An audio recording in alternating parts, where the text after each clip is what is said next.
สบายดีกันมื้อเย็นพี่น้องกินผัดมาม่าต้มแล้วก็มาผัดทอดซี่โครงหมูลูกชายบ่กินซับกินแบบเย็นๆได้ร้อนหลายพี่น้องเอ้ยร้อนจนตับจิไหม้จิไปซื้อพัดลมก่อนจิไปซื้อพัดลมมาเปิดหันผู้ว่าบ่ให้เปิดก็จิเปิดโกกก้นตัวเองผู้เดียวหันผู้ว่าบ่ให้เปิดก็จิเปิดเอาว่าจะพริกมาว่าซั่นบ่มันพริกซับตัวนี้นะ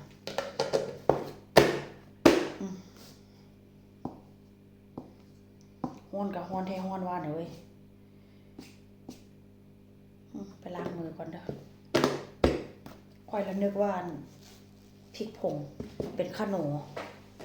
ฮ้อนมื้อนี้นะค่อยตื่นมาตั้งแต่6 โมงเช้าพริกผงเดี๋ยวนี้เด้อตื่นมาตั้งแต่6 โมงเช้าตื่นมาเปิดหน้าต่างเอาความเย็นเข้าบ้านคนทางนี้แล้วพี่น้องส่วนใหญ่เขาจะตื่นแต่เช้าหน้าร้อนก็บางบ้านเด้เป็นบางบ้านก็ตื่นแต่เช้าบางบ้านมีแอร์มีพัดลมก็บ่ตื่นก็ได้แต่ว่าบ้านข่อยนี่มันบ่มีพัดลมแล้วเฮือนข่อยนี่อีกอย่างมันก็บ่ค่อยร้อนเพราะว่าหลังบ้านน่ะมันเป็นหินแบบว่าหินใหญ่ๆก้อนใหญ่ๆหั่นน่ะพี่น้องมันก็เลยแบบว่าบ่ค่อยร้อนแต่ว่าปีนี้ก็ตื่นมาเปิดหน้าต่างแต่เช้าแล้วก็เปิดตั้งแต่6 โมง8 โมงเช้าก็ปิดแล้วก็หันลมแบบว่าที่แบบว่าบ่ให้มันความร้อนเข้าบ้านน่ะนะกลางลมพร้อมโอ้ยมื้อนี้ร้อนจับแตกลมกับผัวบ่ได้เขาจะไปซื้อพัดลมผัวบ่ปากเด้เขาจะไปซื้อพัดลมเขาเจ้าบ่เปิดแล้วเขาจะเปิดเขาจะจ่ายค่าไฟเองค่อยว่านะ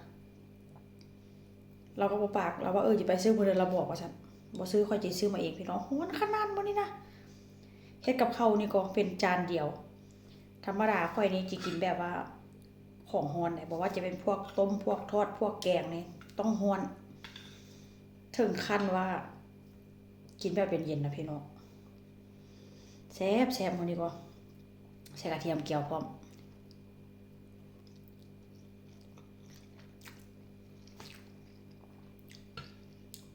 ทอดซี่โครงหมูพวกลูกก็บ่กินบ่สุกดีปานใด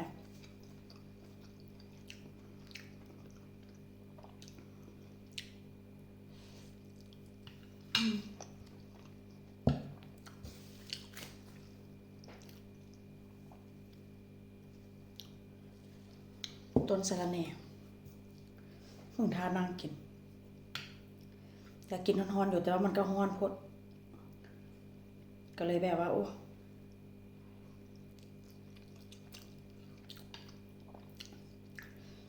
ผักก็มีเนี่ยแต่ว่าบ่ล้าง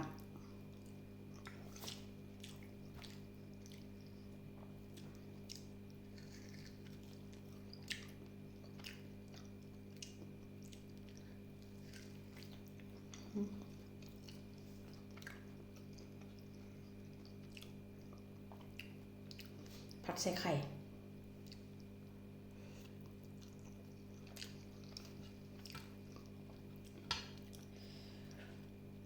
ก็ร้อนพิลึกพิลั่น30 กว่าองศาป๊าดติโถ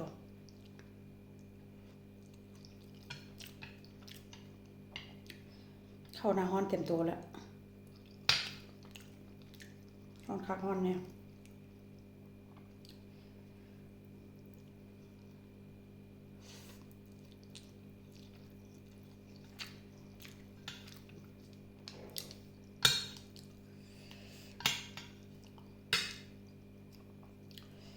ค่อยลวกต้มก็บ่ได้ใส่เครื่องเรียบร้อยต้มแล้วก็เอามาผัดใส่กระเทียมต่อ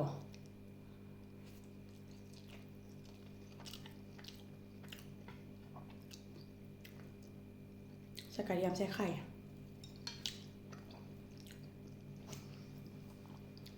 จะไปหาซื้อยามากินแล้วยาให้เฮ็ดให้หิวข้าวบ่กินแล้วก็เมื่อยพี่น้อง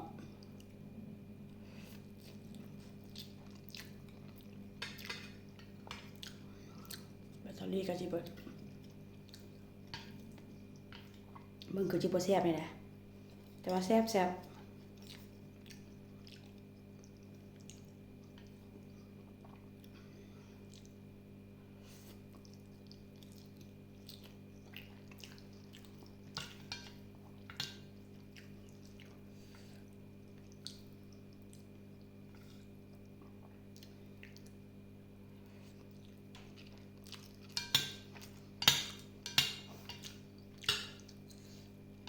แต่ว่าผมเป็นมาม่าไทยเด้อผมเป็นมาม่าไทยซื้อมาจากซุปเปอร์มาร์เก็ตน่าจะเป็นของอินโดนีเซียแต่ว่าแซ่บ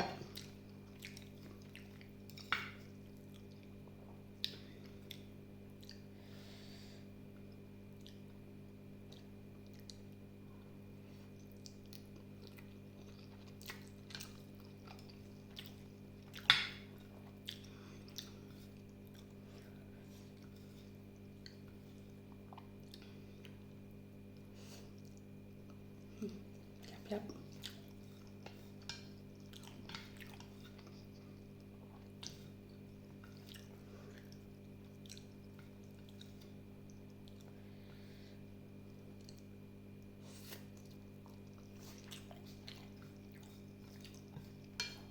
ว่าจะบ่หมดแล้ว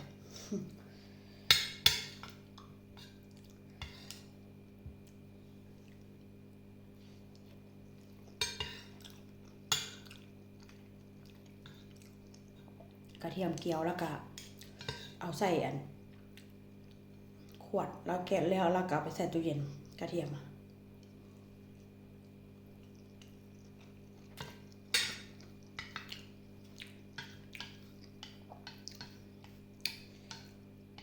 มื้อสวยนี้ทอดแค่4 ตอนกับบ่เบิดนะทอดที่โครงหมูเนี่ยบ่หมดตำแตงก็บ่หมดเป็นอันว่าดาวหิมทอดน้อยๆแล้วยังบ่หมด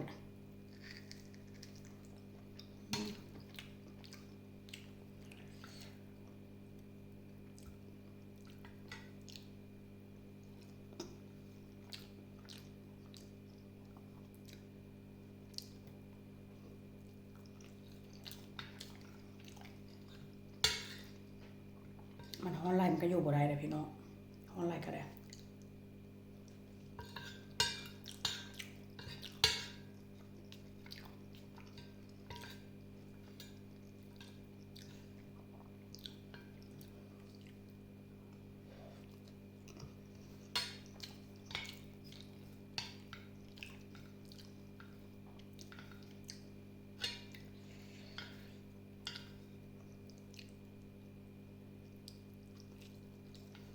มาอยู่สเปน